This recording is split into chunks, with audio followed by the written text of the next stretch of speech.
The Dunwich Horror, Part 6. The Dunwich Horror itself came between Lammas and the equinox in 1928, and Dr. Armitage was among those who witnessed its monstrous prologue. He had heard, meanwhile, of Whately's grotesque trip to Cambridge, and of his frantic efforts to borrow or copy it from the Necronomicon at the Widener Library. Those efforts had been in vain, since Armitage had issued warnings of the keenest intensity to all librarians having charge of the dreaded volume.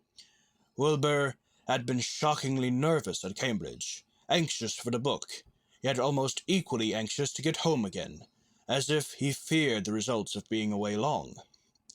Early in August, the half-expected outcome developed, and in the small hours of the 3rd, Dr. Armitage was awakened suddenly by the wild, fierce cries of the savage watchdog on the college campus. Deep and terrible, the snarling, half-mad growls and barks continued, always in mounting volume, but with hideously significant pauses. Then there rang out a scream from a wholly different throat, such a scream as roused half the sleepers of Arkham and haunted their dreams ever afterward, such a scream as could come from no being born of earth or wholly of earth. Armitage, hastening into some clothing and rushing across the street and the lawn to the college buildings, saw that others were ahead of him, and heard the echoes of a burglar alarm still shrilling from the library. An open window shewed black and gaping in the moonlight. What had come had indeed completed its entrance, for the barking and the screaming, now fast fading into a mixed low growling and moaning, proceeded unmistakably from within. Some instinct warned Armitage that what was taking place was not a thing for unfortified eyes to see, so he brushed back the crowd with authority as he unlocked the vestibule door. Among the others, he saw Professor Warren Rice and Dr. Francis Morgan, men to whom he had told some of his conjectures and misgivings, and these two he motioned to accompany him inside. The inward sounds, except for a watchful, droning whine from the dog, had by this time quite subsided, but Armitage now perceived, with a sudden start, that a loud chorus of whippoorwills among the shrubbery had commenced a damnably rhythmical piping, as if in unison with the last breaths of a dying man. The building was full of a frightful stench, which Dr. Armitage knew too well, and the 3 men rushed across the hall to the small genealogical reading room, whence the low whining came. For a second, nobody dared to turn on the light. Then Armitage summoned up his courage and snapped the switch.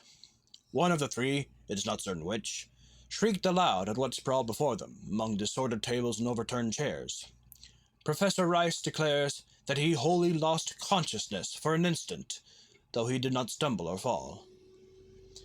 The thing that lay half bent on its side in a fetid pool of greenish-yellow ichor and tarry stickiness was almost 9 feet tall, and the dog had torn off all the clothing and some of the skin. It was not quite dead, but twitched silently and spasmodically, while its chest heaved in monstrous unison with the mad piping of the expectant whippoorwills outside. Bits of shoe leather and fragments of apparel were scattered around the room, and just inside the window an empty canvas sack lay where it had evidently been thrown. Near the central desk a revolver had fallen, a dented but undischarged cartridge later explaining why it had not been fired. The thing itself, however, crowded out all other images at the time. It would be trite, and not wholly accurate, to say that no human pen could describe it, but one may properly say that it could not be vividly visualized by anyone whose ideas of aspect and contour are too closely bound up with the common life forms of this planet, and of the 3 known dimensions. It was partly human, beyond a doubt, with very man-like hands and head, and the goatish, chinless face had the stamp of the Whateleys upon it. But the torso and lower parts of the body were so teratologically fabulous, so that only generous clothing could have ever enabled it to walk on earth unchallenged or uneradicated. Above the waist, it was semi-anthropomorphic, though its chest, with the dog's rending paws still rested watchfully, had the leathery, reticulated hide of a crocodile or alligator. The back was piebald with yellow and black, and dimly suggested the squamous covering of certain snakes. Below the waist, though, it was the worst, for here all human resemblance left off, and sheer fantasy began.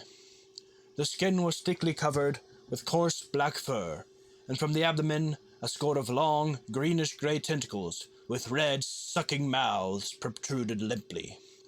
Their arrangement was odd, and seemed to follow the symmetries of some cosmic geometry unknown to Earth or the solar system. On each of the hips, deep set in a kind of pinkish, ciliated orbit, was what seemed to be a rudimentary eye, whilst in lieu of a tail there descended a kind of trunk or feeler, with purple annular markings, and with many evidences of being an undeveloped mouth or throat. The limbs, save for with their black fur, roughly resembled the hind legs of prehistoric Earth's giant saurians, and terminated in ridgy veined pads that were neither hooves nor claws. When the thing breathed, its tails and tentacles rhythmically changed color, as if from some circulatory cause normal to the non-human side of its ancestry. In the tentacles, this was observable as a deepening of the greenish tinge, whilst in the tail it was manifest as a yellowish appearance, which alternated with a sickly grayish-white in the spaces below the purple ridges. Of genuine blood, there was none. Only the fetid, greenish-yellow ichor, which trickled along the painted floor beyond the radius of the stickiness, and left a curious discoloration behind it. As the presence of the three men seemed to rouse the dying thing, it began to mumble without turning or raising its head. Dr. Armitage made no written record of its mouthings, but asserts confidently that nothing in English was uttered. At first, the syllables defied all correlation with any speech of Earth, but toward the last there came some disjointed fragments, evidently taken from the Necronomicon. That monstrous blasphemy, in quest of which the thing had perished. These fragments, as Armitage recalls them, ran something like, Nigai, Nigai, Bag Shogat, Iha, Yag Sotas, Yag Sotas. They trailed off into nothingness, as the whippoorwills shrieked in rhythmical crescendos of unholy anticipation. Then there came a halt in the gasping, and the dog raised its head in a long, lugubrious howl. A change came over the yellow, goatish face of the prostrate thing, and the great black eyes fell in appallingly. Outside the window, the shrilling of the whippoorwills had suddenly ceased, and above the murmurs of the gathering crowd, there came the sound of a panic-struck whirring and fluttering.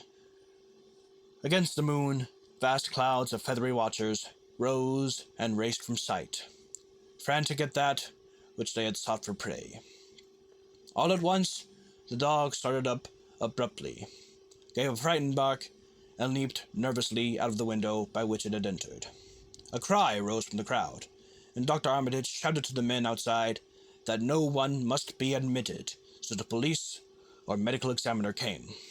He was thankful that the windows were just too high to permit of peering in, and drew the dark curtains carefully down over each one.